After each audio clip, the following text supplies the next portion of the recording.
Hey guys, so in today's video I'm going to be doing a review of some yayoge dip powders, and I'm also going to be showing how to create this beautiful manicure using some cream dip powders as well as the yayoge holographic dip powders. So let's get right into the video. So yayoge sent over this little package of a ton of different dip powders along with their dip liquids. So here you can just see all of the different colors that came inside.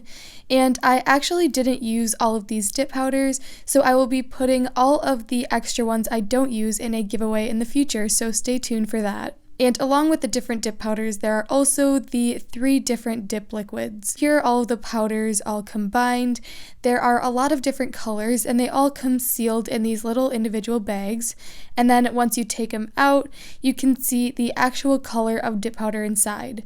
Now, these jars were actually pretty small, and here you can see it in my hand. So it's definitely a smaller jar, but it is a cheaper price point, so it does make sense. And here are all of the colors outside of the packaging. So there is sort of a rainbow array of different colors. And they also sent over this holographic dipping powder, which I knew I had to immediately use because it is so gorgeous. So the colors I'm using today are this light teal aqua shade along with the holographic dip powder, and they're in shades 06 and DPL SO1. And I'm also going to be using all of the dip liquids. So first, starting off after I've prepped my natural nails, I'm going to be using number 1 base along with my colored powders.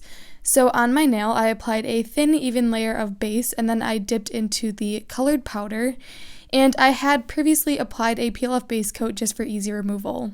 Then I dipped into the powder after I have immediately applied the base. And here you can see I did miss a little area of the nail with the base, which is totally okay because we will cover that up with the second coat. And I'm just going to repeat a first coat of dip powder onto all of my nails.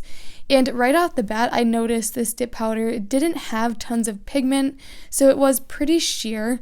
And also, the base coat dried very fast, so I'm pretty sure that's why I kept missing areas on the sidewall, just because with applying a thin, even coat, it will help it to dry faster, which sort of ended up making it dry a little bit too fast, but we will cover that up with a second coat. So here are all of the nails after the first coat, and now after the base has completely dried, I'm going to wipe off any excess powder. And after doing that, I'm going to go in with the second coat. So I'm applying another thin, even layer of base to the entire nail, making sure to work a little bit quicker on this coat, just so that I could fully cover the nail. And after the second coat, the nails became a little bit more opaque, but they still weren't as completely opaque as I like, so I did go in for a third coat.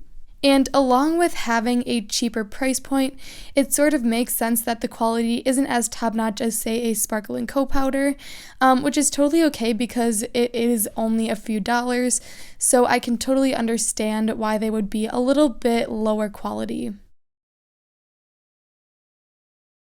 So after the second coat, I'm wiping off any excess powder, and now I'm going in for my third and final coat. So again, I'm applying a thin, even layer of base to the entire nail, and then immediately after, I'm dipping into the powder. And on this third coat, the nails came almost completely opaque. There was a little bit of sheerness and nail line you could still see through, but it wasn't very noticeable, so I wouldn't recommend going in for a fourth coat unless you are super picky about that.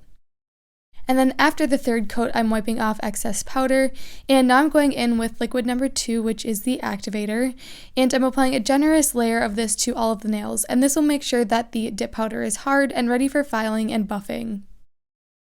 And here you can see that holographic dip powder is super pretty, and honestly my favorite out of all of the dip powders I got sent. So after I let the nails dry for a few minutes, I'm going to file and buff them. So taking my fine buffer, I'm going over the surface of all of my nails to smooth them out. And then I'm also going in with a nail file along the free edge and sidewalls to fix and smooth my shape. After filing and buffing, I'm wiping away all of the excess dust, and now we can go in for our final step, which is top coat. And this is liquid number 3 in the yayoge dip system, and I applied a thin, even layer of this to all of my nails. And this top coat didn't dry as fast as the base coat, which was pretty nice because it can get a little bit hard to apply a top coat that dries really fast. And with applying the top coat, you can see that holographic shimmer and sparkle come out in that powder, which is absolutely stunning. So after the first coat, the nails definitely weren't as shiny as I wanted, so I went in for a second coat of top coat, and you could also apply a gel top coat at this step if you prefer that method. But for this review, I wanted to stick with all of the yayoge products. So here's my final manicure, and overall, I think that the product is great for the price point. There are a wide range of colors, the holographic powder is absolutely gorgeous, and the powder has a good texture. However, the base dries very fast, the powder pigments are slightly unmixed, and the powder is a little bit sheer.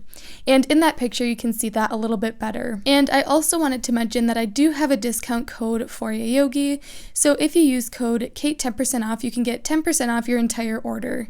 And I will be sure to leave the information all in the description box in case you are interested. So here is my completed manicure using the yayoge dip powders. I think this manicure turned out really pretty, and I would highly recommend these powders for the price point.